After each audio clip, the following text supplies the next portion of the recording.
Hello, my dear friends. I'm Yogi Yogendra. Welcome to the Auto Galaxy official YouTube channel. I hope all are safe in the pandemic situation. Please wear mask, use sanitizers, and stay safe in the home. स्वागत है आप सभी के लोगों का classification of automobile के part 6 में, जो कि है डीजल इंजन मैनेजमेंट सिस्टम। हमने इससे पहले पेट्रोल इंजन मैनेजमेंट सिस्टम जाना था, जिसमें हम लोगों ने कार्बोरेटर के बारे में जाना, उसके बाद SPFI single port fuel injection के बारे में जाना, और नेक्स्ट आता था हमारा उसमें multi port fuel injector system यानी कि MPFI। जो पेट्रोल की टेक्नोलॉजी होती है उसमें हम लोग कार्बोरेटर, SPFI और MPFI यूज किए। फिलहाल आज के टॉपिक में हम जानेंगे कि डीजल के इंजन मैनेजमेंट सिस्टम में क्या होता है। डीजल के इंजन मैनेजमेंट सिस्टम में हम लोग सबसे पहला जो जानेंगे इनडायरेक्ट इंजेक्शन सिस्टम, फिर जानेंगे डायरेक्ट इंजेक्शन सिस्टम।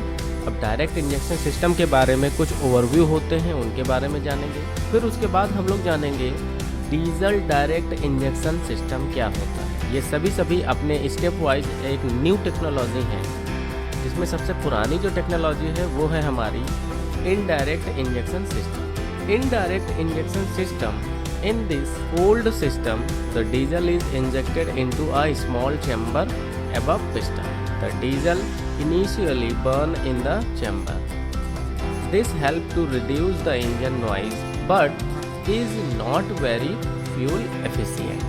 यानी कि इसका काम ये होता था कि ये हमारा नॉइस को तो रिड्यूस करता था, लेकिन ये फ्यूल एफिशिएंट नहीं होता था। यानी कि हमारा जो एवरेज निकल करके आता था वो हमारा इतना एफिशिएंट नहीं होता। तो इसकी जगह पे हमारी दूसरी टेक्नोलॉजी को लाया गया, जिसका नाम है डायरेक्ट इंजेक्शन सिस्टम। अब डायरेक्ट इंजेक्शन सिस्टम इसी का जस्ट अपोजिट था। In this system the diesel is injected directly inside the cylinder just above the piston. Direct injection system help to produce more power and fuel efficient, but the engine has higher noise level. यानी कि इससे पहले जो indirect injection system था वो क्या था कि फ्यूल एफिशिएंट नहीं था, लेकिन वो नॉइस रिड्यूस कर सकता था। तो इसमें जस्ट उल्टा है कि इसमें क्या होता है कि इसका जो नॉइज लेवल रहेगा वो काफ़ी हाई रहता है, लेकिन ये हमारा मोर पावर और फ्यूल एफिशिएंट रहता है। फिलहाल ये दोनों टेक्नोलॉजी ज़्यादा तो नहीं चली। उसके बाद आई हमारी DDIS। अब DDIS क्या होता है जानते हैं? Diesel direct injection system. Diesel direct injection system में क्या होता था कि इसमें एक ECM कंट्रोलर लगा दिया जाता था।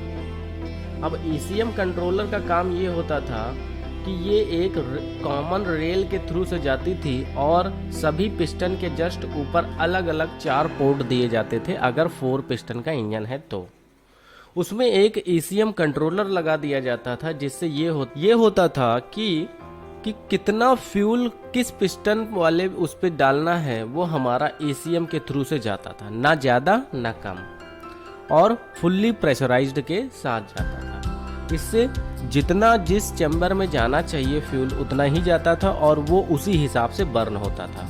अगर हमारा फ्यूल थोड़ा सा भी ज़्यादा जाएगा तो वो फ्यूल अनबर्न फ्यूल होकर के एग्जॉस्ट की तरफ से बाहर निकलेगा, जो कि हमारा फ्यूल एफिशिएंट तो रहेगा ही रहेगा नहीं, लेकिन साथ साथ में क्या होगा कि हमारा एवरेज भी कम हो जाता है, जो कि परेशानी हमारी डायरेक्ट इंजेक्शन सिस्टम के साथ में हो रही थी। अब दोनों का अगर कंपैरिजन करते हैं तो दोनों में फ्यूल टैंक होता है, लेकिन हाई प्रेशर फ्यूल पंप लगा होता है हमारा डीजल डायरेक्ट इंजेक्शन सिस्टम यानी कि DDIS में।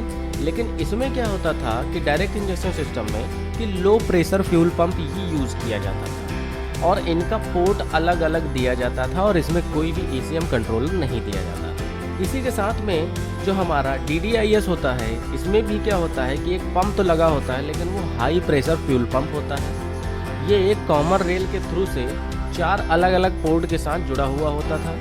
अब इसमें होता क्या था कि इसमें बस एक एक्स्ट्रा जो होता था, 2 चीज़ें होती थी। वो होती थी हाई प्रेशर फ्यूल पंप और ECM कंट्रोलर हमारा लगा दिया जाता था, जो कि ये हमारा कितना प्रेशर देना चाहिए और कितना फ्यूल अभी अंदर इंजन के जाना चाहिए, वो चीज़ हमारे इसमें डिपेंड करती है। तो ये हमारी टेक्नोलॉजी आई डीजल में, जिसमें DDIS अभी तक चल रही है फिलहाल।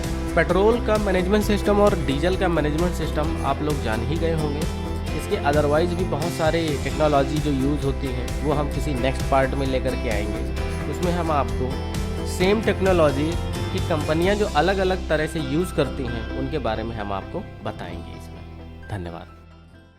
Thank you for watching my video. Please don't forget to subscribe and share this video. If you have any query, comment below now.